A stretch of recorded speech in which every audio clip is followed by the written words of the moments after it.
Hello everyone, I'm at Pheno Field.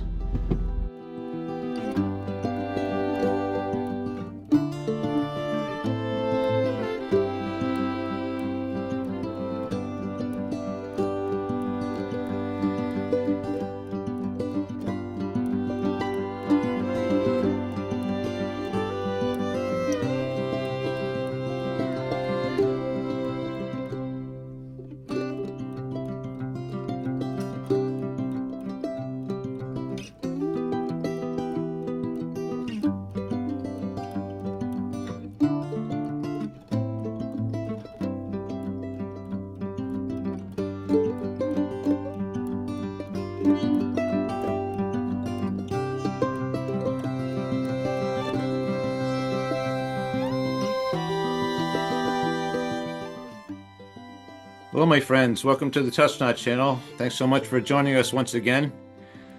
I'm with today Martin Jansis from Scotland, stone lifter. We met about a year ago, and geez, it took us 12 months to get together, Martin, didn't it?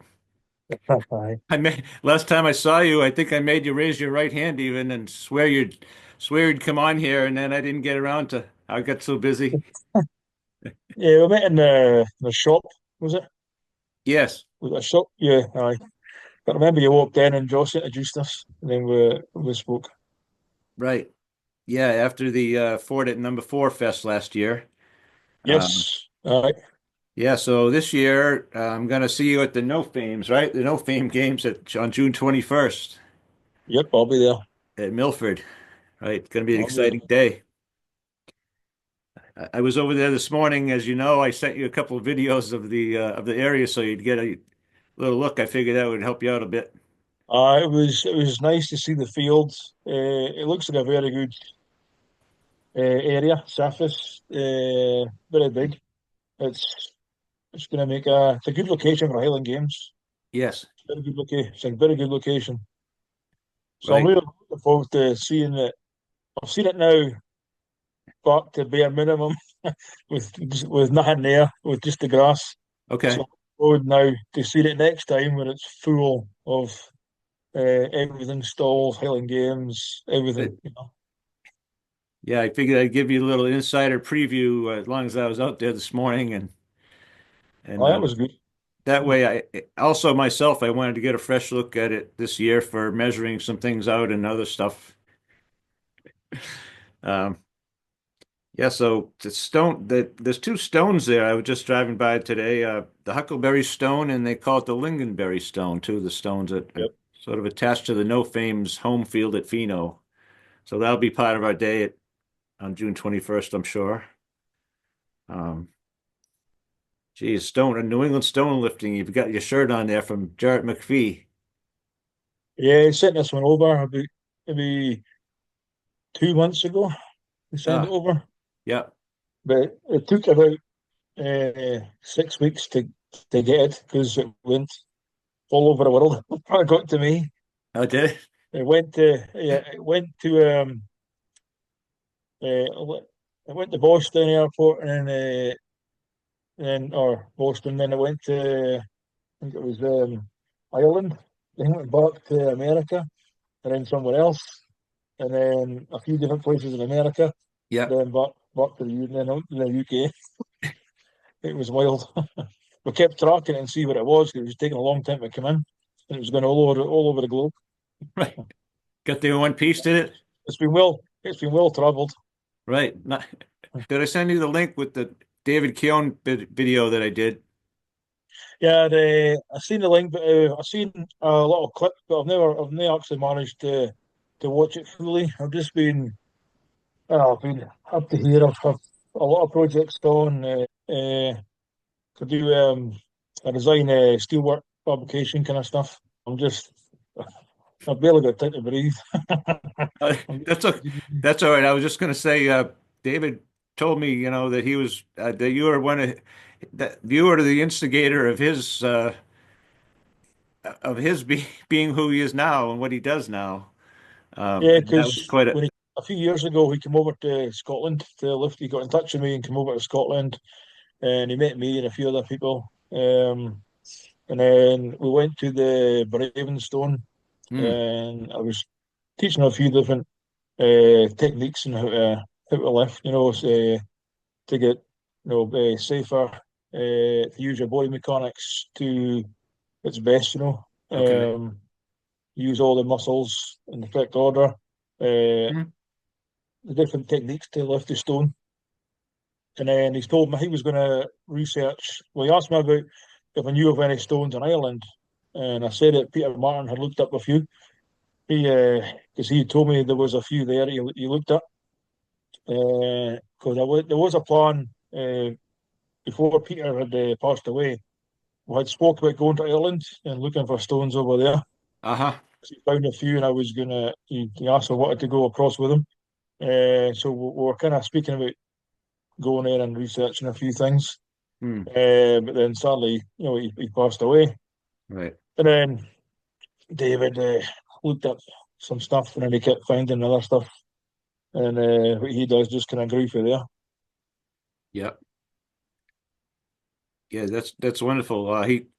He's having quite a time there, and you guys are just meshing quite together to come over here for the No Fame games. Have you heard about the stone that's coming over at all? Yes, I he's sending he's trying to get money to send a stone over that he trains with. And I know after speaking to Josh, can I've got one I'm going to try and send over as well. Mm. Uh, Oh, I'd actually thought the one I'm looking to send over as well, but just now David's put one over just now, so we're going to wait and maybe if we can get the money, the one from Scotland to go over later on in the year. hmm. That way they'll have one from Ireland and Scotland. Excellent. Uh, Scotland and Ireland have got very tight links through stone lifting, Hmm. so it'd be quite good to have one from each country there Right. because there's a very close, tight network there, and there's historical background. There's a big history between Scotland and Ireland in stone lifting. Yes. The stone I'm going to send over, I'll try and send over, is the very first stone I ever trained with back in 2011. Huh. It was a stone I got to help me lift the Emberstone, which is the first historic stone I lifted. So the stone I'm going to try and put over is the very first one I ever got and trained with in the back garden, which it came out of when before I was a draftsman, I was a builder, and I dug this stone out of the ground. We were building new homes, new houses, Uh-huh. and we're digging for putting down foundations. And we dug this stone out the ground. And I thought, well, I'm wanting to go and lift the Emberstone, so I put the stone in the back of the pickup and took it home, and then got a barrel and just started training with this stone. Yep. So all my history, I suppose, is in this stone. Yeah. So I'm gonna hopefully we can send it over. Because I'd actually thought about doing it a few years ago when I was going to New Hampshire all the time. I thought it'd be cool to put a stone over here. Mm. But every year I was in New Hampshire, every time I got the stones, I kept losing them. It was mad. So every year they said, "I'll put the stones here, put them there, put them there. They'll be safe." And every year I go across, I have to go and find new stones. Right. So I thought, nah, I'm not going to put my one over there just for it to get lost. Yes. um, so when it does go over, Josh will be looking after it. And then I'm not sure where he's going to put it exactly, but he'll be looking after it. And hopefully we'll just get people, these guys, to go and lift it and see what they think. Right. But it's quite cool that we'll have stone from Ireland and Scotland over, um, to help the tradition grow in the States even more than it is.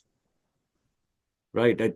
I did hear a little anecdote about someone saying the stones weren't where they left them when they went back, and I couldn't believe it myself, but I suppose it happens. No, I mean, the whole where five they, years, because I was there 5 times, 5 years doing stone lifting over there.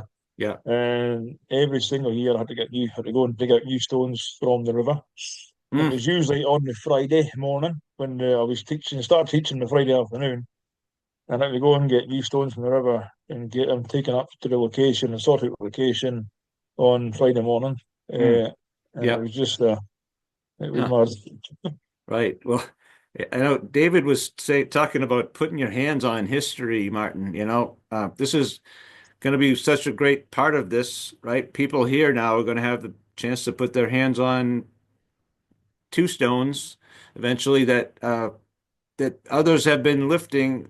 You for a short period in prelude to the Inverstone, and the other is not. I don't think has much history to it as well, except for David's attachment to it as well, which is what makes this extra special for both of you to be here and the Stones. Aye, because his stones are attached to him, my stones are attached to me, Mm. and we're both uh, kind of attached to stone lifting in a big way. Ambassadors, I call So, you. so it'll be, I think both stones are going to be quite, uh, hopefully quite important over there because stone lifting, when you're lifting the historic stones, because that's why they're called historic stones, because their history behind them. Because before they were called like Manhood stones or Clachnet, which is the Gaelic, kind of Scottish Gaelic for like stones of strength, Okay. roughly translated, Clachnet. Um, and then when Peter Martin passed away, uh, I went down to his funeral, and then the day after, I took a couple of days off of work because I wanted to work on a project. Um, and then the day after his funeral, I went home and I started because he wanted so much to get stone lifting out to more parts of the world and more reach more people Mhm. around the globe. So I then created a historic stone lifting Facebook page, just caring for him, you know, Okay. and it's in his memory and to honour everything that he's done. And Yeah. well, he's a great friend to me as well, you know. Hmm. So, but while I was doing that, I was kind of wrote down a lot of different names that I could call the page. Had like granite this and granite that, or stone or rock, or all Yeah. these different names I had. Had like a whole an A4 list full of names, and then Right. eventually I come up with well, what to put in the name Stone. Kind of the end of it, I thought, well, it needs the name Stone, it needs the name History. I think. So I thought, well, historic stone lifting. So I called it the Historic Stone Lifting Hmm. Facebook page, Okay. and from there, that kind of branched out the calling to the stones being now be called Historic Stones. That came from the name from the Facebook page. Oh. So now all the stones now are called historic stones. And whenever someone calls them that, they're kind of paying homage to Peter in a way. Hmm. The Facebook page kind of he's done that, came to honour him when he passed. And of course it's called historic stone lifting, so then Yeah. historic stones. So everyone calls them historic stones now. And it's all because what makes them special is they're hundreds of years, thousands of years of history they got, and hundreds of people that would have lifted these stones Hmm. before we were even born, Ah. long before we were born, you know. Uh-huh.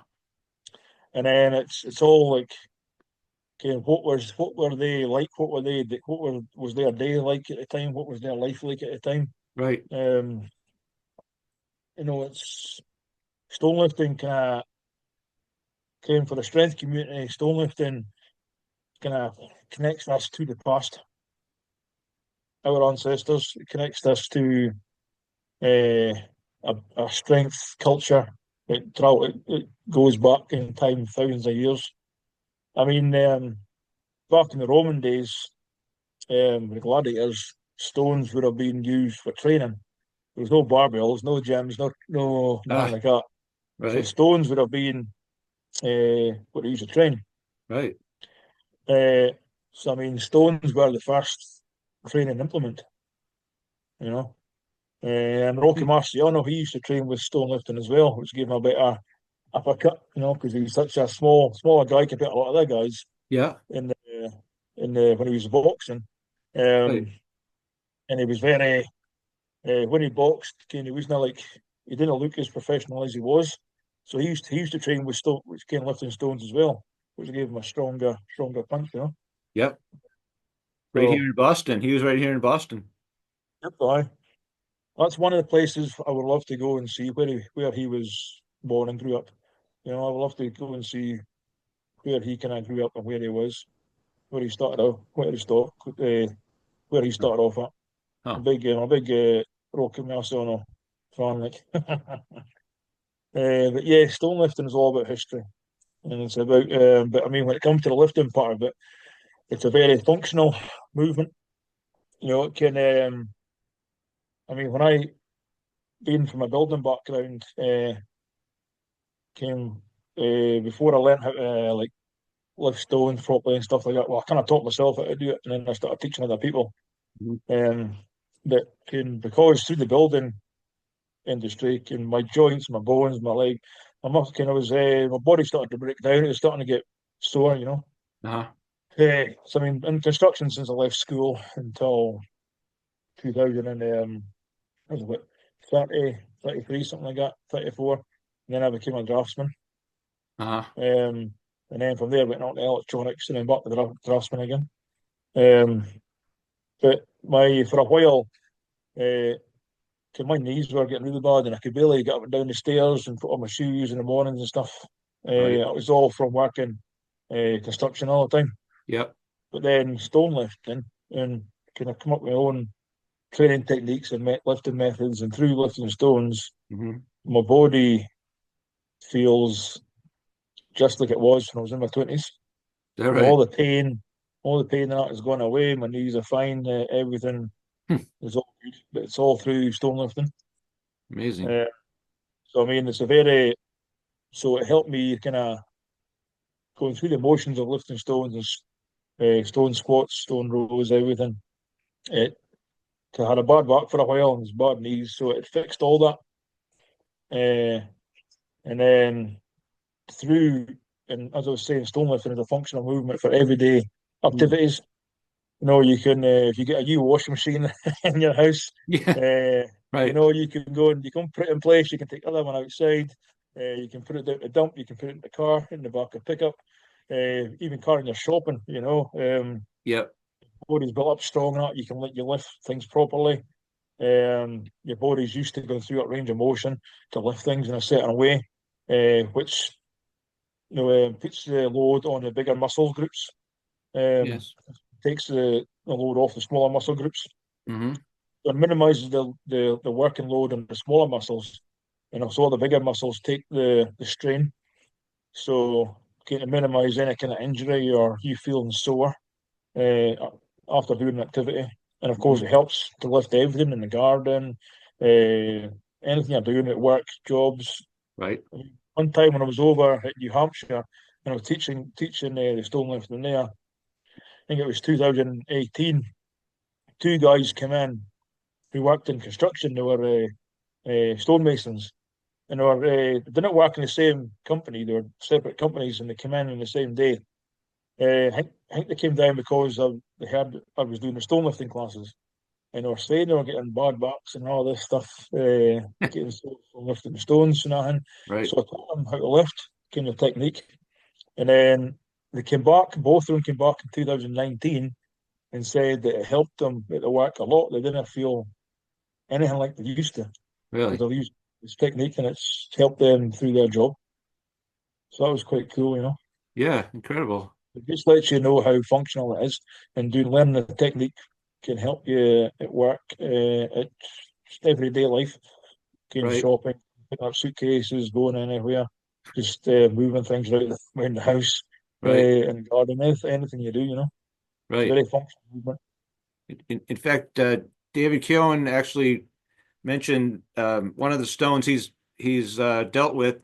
I think the reason for lifting that one was that you were a mason, becoming a mason um, as an occupation. If you could lift a certain stone up onto, is it called a plinth?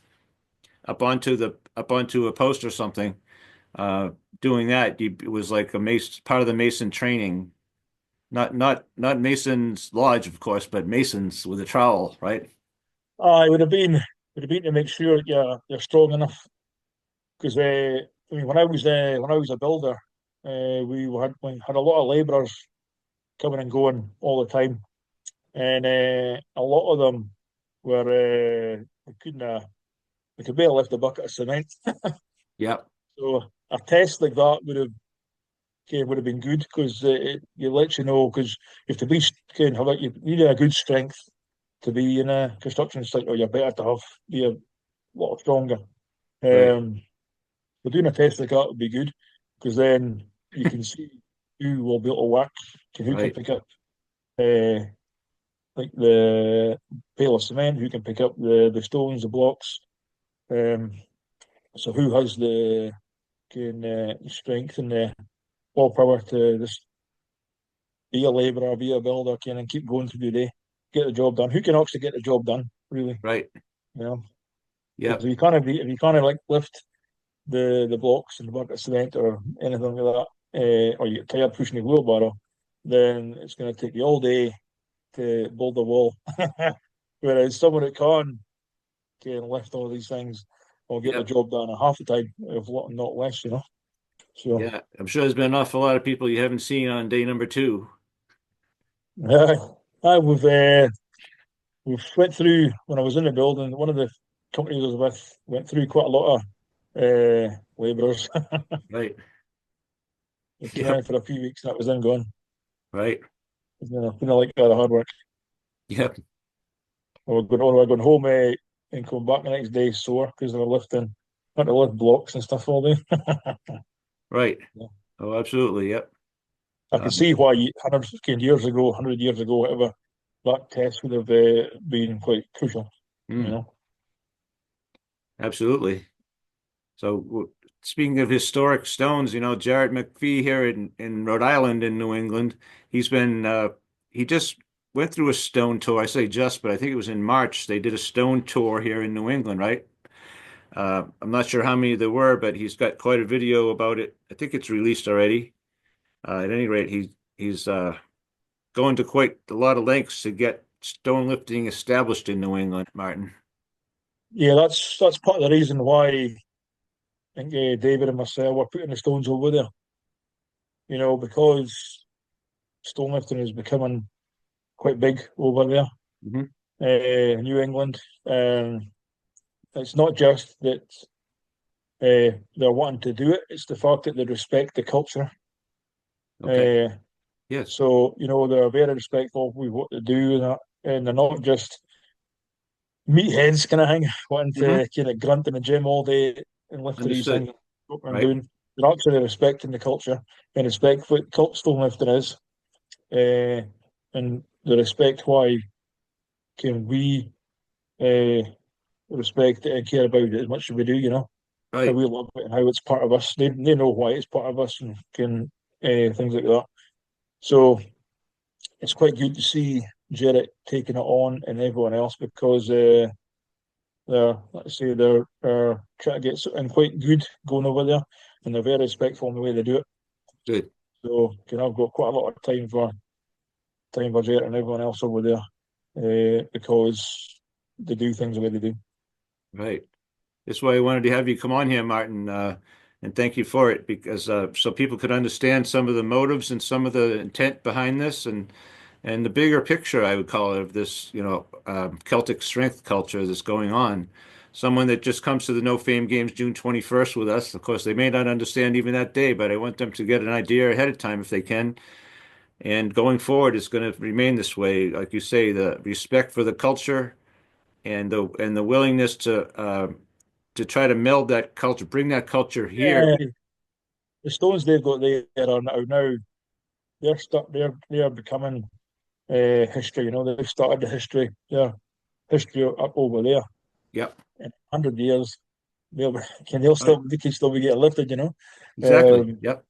and they're all the good thing is they're all unique as well. There's not one two the same, and they're all in really good locations. I've lifted a few, and they're all very location, very scenic, very picturesque, Nice. um, which adds to the whole thing. Because over here, Of I course. mean, Scotland is maybe the most beautiful place in the world. Hmm. for scenery, landscapes and everything, the hills, the moors. Um, it's okay. Well, I think it's the best place in the world. Uh, Not political, not in the political way, but for scenery and Mm. landscapes, it is. And some of these stones over here, historic stones, are in some of the best places you could visit. Yes. Even if you don't lift the stones, just Right. being at some of these locations, you can see Scotland at its finest. Um, and there's a couple of stones called the Glenroy stones.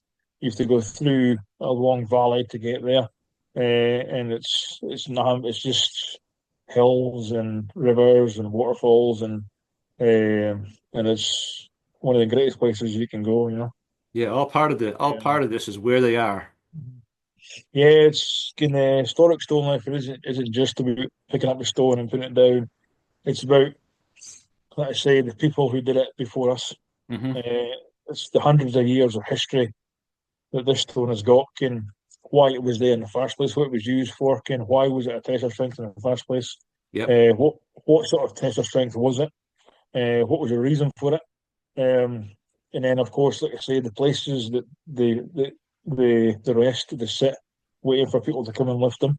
It's very picturesque. Uh, it's the kind of place you could take a picture and put up on a wall straight away.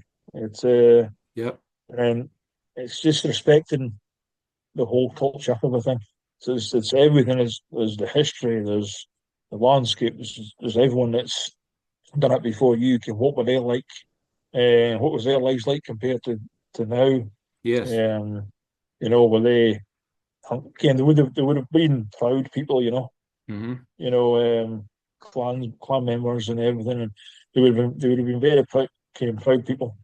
And then to lift the stone and be a part of their history, it was Yeah. something quite special. Because as soon as you lift that stone, you're now embedding your history in that, or yourself, your own history in that, the history of the stone, which is then embedded in the history of your ancestors. Very Right. proud people. So it makes you feel uh, kind of proud of who you are and where you come from yourself. You know. Right. And I've seen a few of these have almost like a keeper, right? A sort of a person nearby a stone or something that really knows it, and like keeper of the holy well or something that just is the go-to person to even ask permission, maybe, or uh, Yeah, well, that's the thing. There's not really, they don't really need permission to lift the stones. Only kind of the only thing you need really permission for is just because the Dinnie stones they're locked up. Um, because there was when they set up Qatar, there was a flood there, and everything was moved for can hold the Qatar restaurant. It used to be a pub. It was all flooded out. There's like water, like a uh, meter high inside. Um, and then so it used to be really. It's a nice place now. But I remember what it used to be like before because I went there with Peter Martin, and I went in and sat in the pub because of the restaurant did in you the really? pub, which was Wow. always the hotel as well. And Yep. used to you go inside the pub and used to be a wooden kind of fireplace for kind of used to be like logs sitting down by the fire. You put the logs on, make the fireplace bigger and stuff. The Yeah. fire, and then it was really nice place, like a old style Mm. kind of place, to go and have a dram and a seat. Yeah. But then when the flood happened, kind of stones got took away, and they were sitting in a big shed along with all the Highland Games stuff from the Boyne. And then so I went to visit them there once and see just to see them, and then we took them back to Clontarf Bridge the day we were filming Stoneland Yep. there. So that was them returning back to Clontarf Bridge, and then from that day on, we were kind of like chained up again. So it'd be you have to like get permission to kind of come and lift them. Yeah. That's also how they do like a time hold. Kind of one of the things for the Dinnie stones now is a timed hold. People can lift them and hold Oh, them for time. Yes. That started while we were filming Stoneland as well, Okay. because we did a timed hold for a Boyne. I think it was Terry Torrick came up with the idea. He wanted to do something with the Stones at a Boyne Highland Games.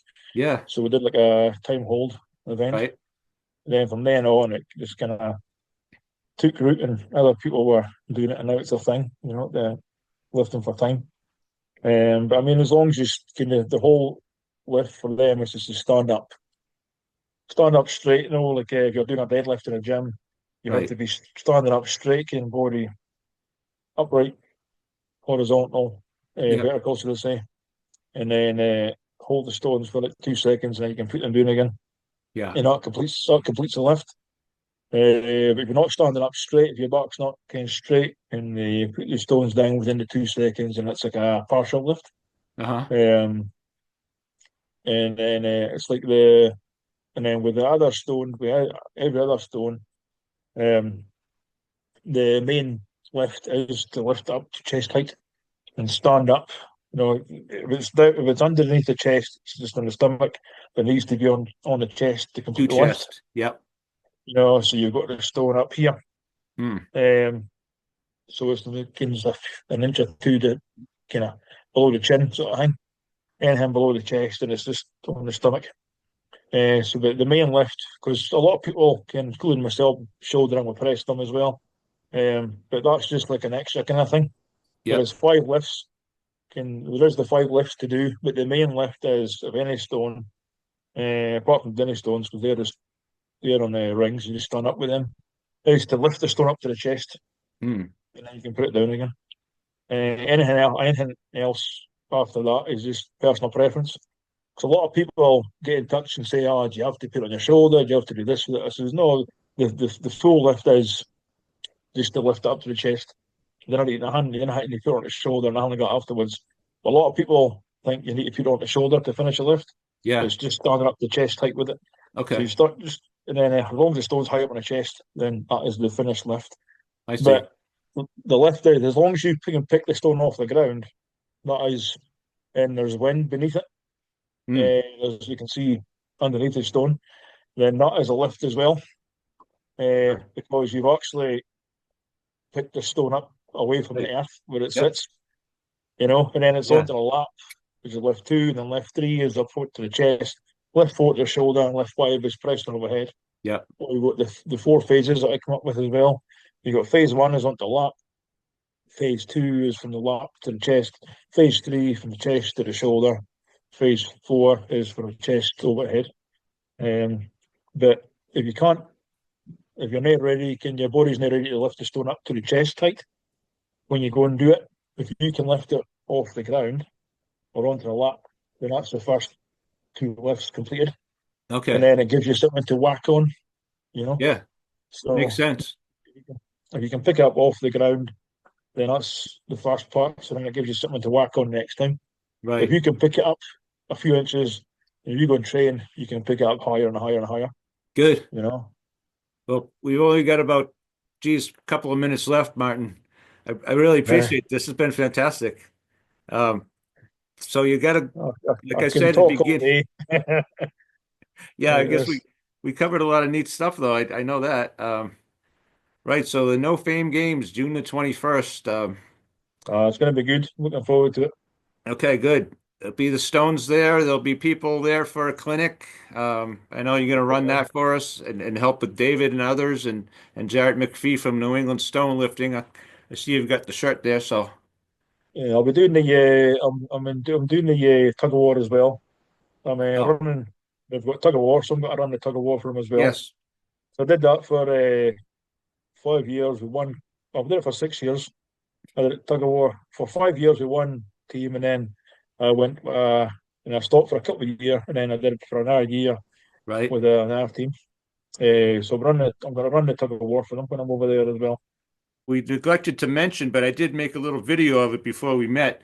Uh, Martin's going to be, I don't know if you can see this, friend. Oh, Martin's going to be yeah, at the tire. We're going to run out of time here, Martin, but he's going to do a aye. tire lift in Kinloss. Kinloss. Kinloss, But yes, uh, July there's the two tires. 26th and 7th. Yeah, I'm going to flip. Yeah, I'm going to flip them on the 26th. I'm going to flip them for 24 hours from 8 o'clock in the morning to 8 o'clock the next morning. Flip Flip a the tire tires. for 24 hours, my friends. Try and raise money for Make-A-Wish Foundation. Yes, wonderful. So And he has some books coming out. He's going to write a novel for next year and a couple of books yeah, coming out. I've got a kids book this year, later on in the year, and I've got Kids a book. book I've been writing. I've got a novel for next year. It's going to have three different stories in it, and I've got the kids book for Christmas, and I've got a book Nice. in July coming out. Well, it's all about different strength sports. And I've Okay. been interviewing a lot of the world's strongest men and different people from men, women from different strength sports Right. in there. So a lot of it's based on world's strongest man and woman, and then there's other stuff in here as well. A bit of powerlifting, Highland Games is a big part in there. Tug of war, because it's a big strength sport. Yep. Favorite stuff like that, stone lifting, of course. Hmm. Yeah, that'll be out in July. I see. All right, There's good. training methods in there as well and stuff like that. So even grip training and things like that. So it'll All be right. hopefully people like it. All right. All good stuff, Mark. I'm a very busy guy. I've got to have a few more of these interviews to do before then. So I'll see you in June on the 21st. Yeah, I'm looking forward to it. Good to see you again. All righty. Take care, my friend. And thank you very much for the opportunity. And then I will see. I'm glad it made it happen after 12 months. All right. So Be good and safe travels. We'll see you then. you take care of yourself, okay? We'll see you soon. All righty, Martin. Touch not, Bye bye. everyone. Bye-bye.